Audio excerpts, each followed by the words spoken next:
What's up, everybody? Welcome to Mom's Dinner. My name is Susie Weinrich. Here, we're helping you feel successful in your kitchen with really easy and wonderful recipes that you're gonna love. You can come back here every Tuesday for a new recipe video of something that you can make in your own kitchen. Today, we are creeping right up on Thanksgiving and Christmas, and so I wanted to share with you a super simple recipe to make cranberries. We've made a few cranberry recipes on here. We've made a canned cranberry recipe that it starts with whole berry canned cranberries. We've made a just fresh cranberry sauce recipe, so good. If you want something that's a little more raw, that is more like a relish, this is gonna be the recipe for you.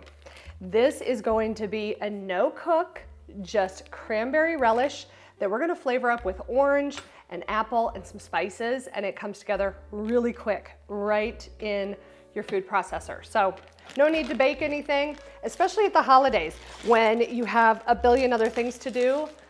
We don't need to get crazy with our cranberry sauce, right?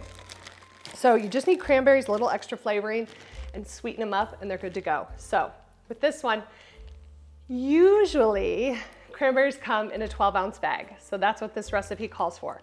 We're just gonna pour it in a little colander, and I'm gonna go over to the sink and get these washed up.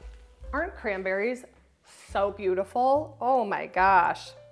Love that bright red color and the deep red color in there too. Okay, so 12 ounces of cranberries. We're just gonna get those right in there. Now,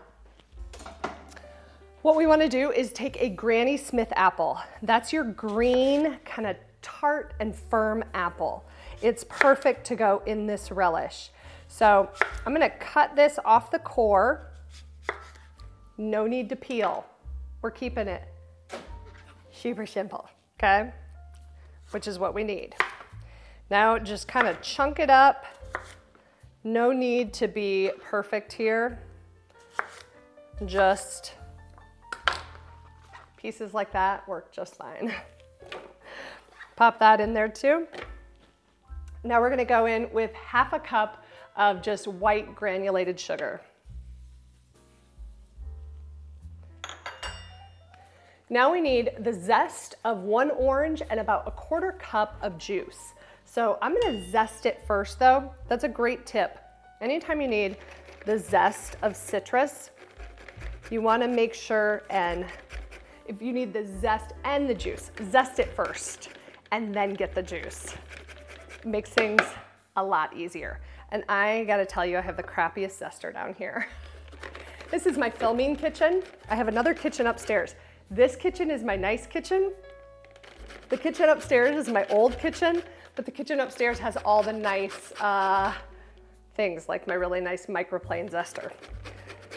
So I'm gonna get a little workout to get the zest off this orange. We're almost there, and I'm fully sweating.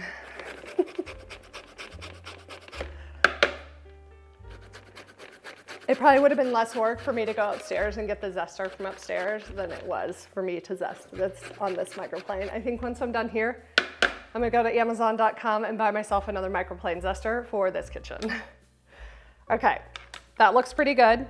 Now what we're gonna do is squeeze a 1/4 cup of orange juice. So pulp is acceptable, 100%.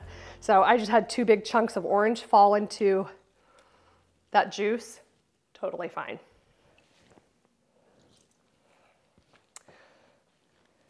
Ooh, that smells so good. Okay, we've got a 1/4 cup of orange juice. We'll get that going.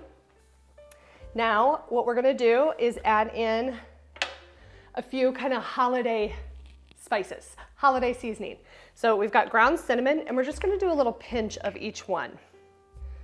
Cinnamon is great. I'm gonna do a little bit more than a pinch, I guess. This is my favorite spice. Definitely holiday-esque. It's ground clove. It's very strong. So this one you don't wanna go over a pinch. You definitely just wanna have a pinch, or your cranberry relish is gonna taste like clove relish. All right, let's see if I can get this put on backwards. First try. Okay, so now what we want to do is just pulse this and start to break everything down and get it together. Actually, a lot of the orange is right on top there. There we go. Okay. You don't want to puree this. You want it to be in like a relish. So more of like a crumble is what you're looking for. So about 25 pulses and then we'll see where we're at. Ready?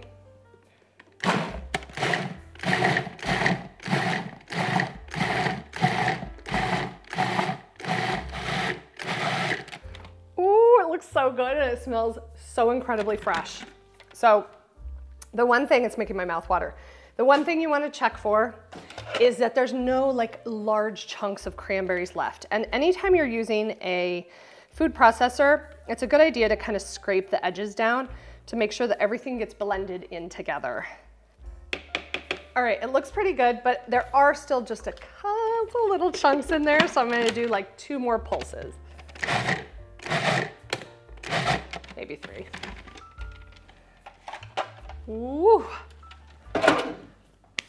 Now we want to taste. Oh my gosh. Oh my gosh, it smells so good. So,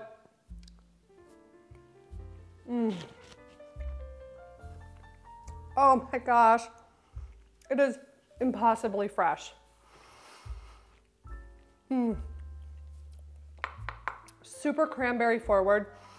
The apple is kind of tart in there. The orange is really pronounced and sweet. You can barely taste the cinnamon and clove. It is absolutely perfect. If you have a group that doesn't like kind of the soupy jelliness of cranberries, give this one a try. Whew, and get you back in the cheeks.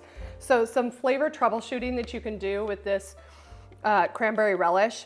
If you try it and it's just a little bit too tart, you can always add a little bit more orange or more sugar or brown sugar. Get it blended up in there. If you want it a little bit more tart, add a little bit more apple, or you could add some lemon juice in here to make it even tartar.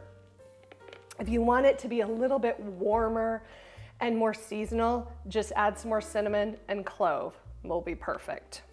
Now what we're gonna do is transfer this to another bowl. We're gonna pop it in the fridge for 30 minutes up to 24 hours, and then it's gonna be ready to serve.